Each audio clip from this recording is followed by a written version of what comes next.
তীব্র গরমে টের পাচ্ছে মানুষ। একটি গাছ একটি প্রাণ শব্দটার সাথে অঙ্গাঅঙ্গিকভাবে জড়িয়ে রয়েছে প্রাণ। চলতি মাস ইংরেজির সেপ্টেম্বর, বাংলার আশ্বিন মাস।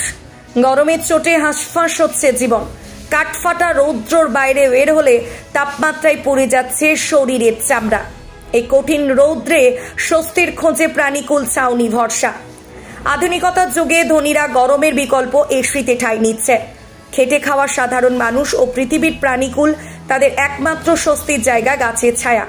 হ্যাঁ, যে গাছকে আপনি রীতিমতো অযথা কেটে ফেলেন, সেই গাছ কেটে ফেলার প্রতিফল এই তীব্র গরম। এই গাছকে নিয়ে বহু অনুষ্ঠান, সভা সমিতি দেখা যায়। বাস্তবে সেই গাছের পরিচর্যা কজনই বা করেন? গাছ মানুষের বন্ধু। গাছ নানাভাবে আমাদের উপকার করে। খাদ্য, বস্ত্র, বাসস্থান, অক্সিজেন, ওষুধ ইত্যাদি আমরা গাছ থেকে পাই। গাছের উপকারিতা বলে শেষ করা যাবে না। প্রাণী জগতের অস্তিত্ব রক্ষায় উদ্ভিদের বিকল্প নেই। গাছ আছে বলেই পৃথিবী আজও বসবাসের যোগ্য। একটি গাছ একটি প্রাণ শব্দটার সাথে অঙ্গাঅঙ্গিকভাবে জড়িয়ে রয়েছে প্রাণ। এমন চিত্র দেখতে পেলাম আজ এক বটবৃক্ষের নিচে খেটে খাওয়া মানুষ থেকে বিলাসবহুল গাড়ি থেকে নেমে বটগাছের নিচে বিশ্রাম নিতে। বটগাছ পরিবেশ পরিষ্কার রাখার জন্য গুরুত্বপূর্ণ ভূমিকা পালন করে।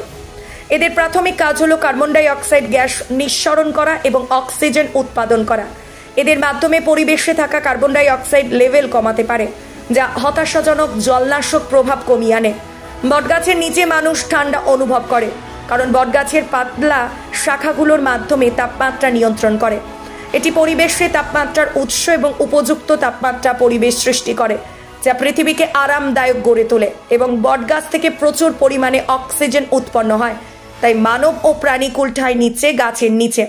উল্লেখ্য যে গাছ কমায় আবহাওয়ার আচরণও বদলেছে।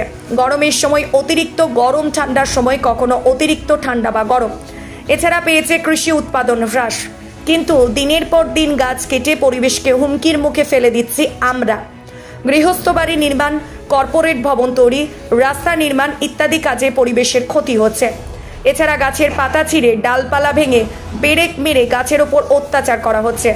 পৃথিবীর যে এলাকায় গাছের পরিমাণ বেশি, সেখানে বন্যা ও ঝড়ে ক্ষতির পরিমাণ কম।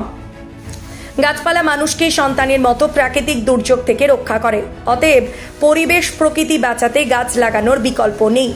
স্কুল, কলেজ, বিশ্ববিদ্যালয়ের শিক্ষার্থীদের গাছ লাগাতে উৎসাহী হওয়া উচিত। বৃক্ষ মেলার পাশাপাশি বৃক্ষরোপণেরও উৎসব হতে পারে। স্কুল, কলেজ, বিশ্ববিদ্যালয় কর্তৃপক্ষ এই উৎসবের আয়োজনে ভূমিকা রাখতে পারে। জলবায়ুর বিরূপ প্রভাব মোকাবিলা ও জনসংখ্যার চাহিদার সঙ্গে মিল রেখে বৃক্ষরোপণের কোনো বিকল্প নেই। সরকারি, বেসরকারি ও ব্যক্তিগতভাবে সকলের উচিত বৃক্ষরোপণে এগিয়ে আসা। পৃথিবীকে বাসযোগ্য করে তুলতে গাছের বিকল্প নেই। শফিক ইসলামের রিপোর্ট, প্রতিবেদন, নিউজ আড্ডা 20।